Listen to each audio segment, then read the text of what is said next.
जय गीता भागवत।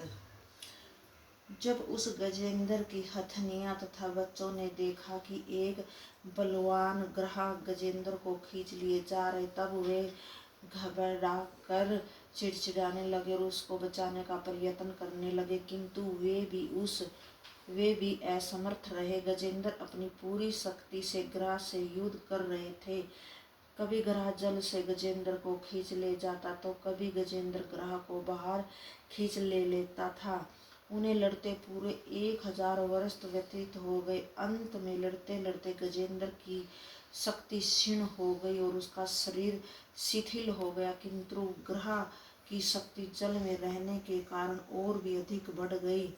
वह गजेंद्र को जल में खींचने लगा। तब गजेंद्र ने अपने बचने का कोई उपाय न देखा। तब उसका ध्यान जगत के रक्षक भगवान की ओर गया। उसने उसी प्रभु का आश्रय लेकर उनकी स्तुति करना आरंभ किया। श्री सुखदेव जी बोले, हे राजन, गजेंद्र निश्चय बुद्धि से अपने मन को एकीकृत करके पूर्व जन्म के सीखे हुए श्रोत्र के द्वारा इस प्रकार स्तुति करने लगे। गजेंद्र ने कहा कि जो परमात्मा जगत के मूल कारण है, जो घट घट वासी है, जो संसार को चेतन शक्ति देते हैं, मैं उन्हें नमस्कार करता हूँ, जिनकी सत्ता से यह संसार प्रकट हुआ है, तथा जो प्रकृति से परे स्वयं प्रकाश और विश्व के रचिता है, जो समदर्शी है, जो सबके आधार है, किंतु उनका आधार कोई नहीं है। मैं उनको नमस्कार करता हूँ, जो प्रलय काल के घोर अंधकार से परे विराजमान रहते हैं, जिनकी लीलाओं का भेद कोई नहीं जानता है, जो सबकी रक्षा करते हैं, वे मेरी रक्षा करें। ज्ञानी पुरुष योग के द्वारा अपने अंतकरण को शुद्ध करके जिनकी आराधना करते हैं, मैं उनको नमस्कार करता हूँ। जो परमात्मा ज्ञान स्वरूप सर्व साक्षी है, जो पुरुष और प्रकृति के रूप में व्याप्त रहते हैं, उनको मैं नमस्कार करता हूँ। जो शरण में आए हुए की रक्षा करते हैं, उन भक्तों का कल्याण करते हैं, उन परमात्मा को मैं नमस्कार करता हूँ। जो अर्थ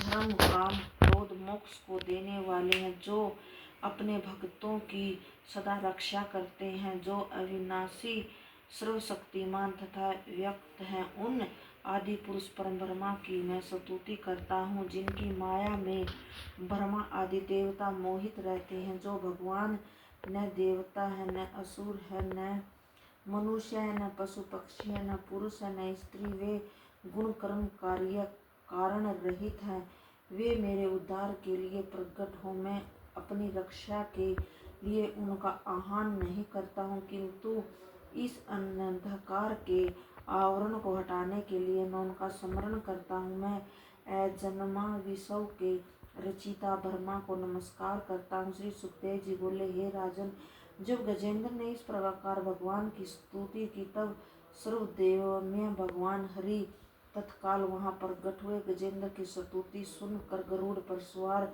होकर चक्रपाणि भगवान शीघ्र ही वहां आए। उनके साथ देवता गण भी आए। सरोवर में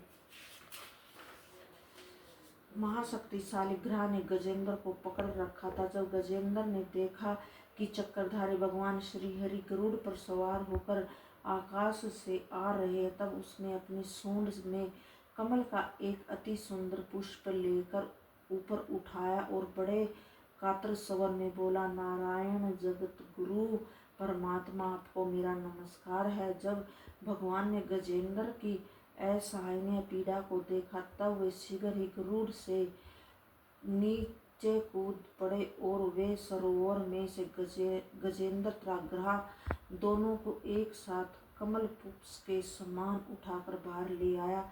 तब भगवान ने अपने चक्र से ग्राह का मुख फाड़ डाला और गजेंद्र की रक्षा की। श्री सुखदेव जी बोले, हे राजन, उस समय ब्रह्मा शंकर ऋषि गंधर्व आदि सभी भगवान की स्तुति करके पुष्पों की वृष्टि करने लगे। सब लोग भगवान की परिक्रमा करके अपने अपने लोकों को चले गए। गजेंद्र भगवान ने स्पर्श से अज्ञान से मुक्त हो गया। वह गजेंद्र पूर्व जन्म में त्रिविम देश का राजा था उसका नाम इंद्रधुमन था। जय गीता भागवत।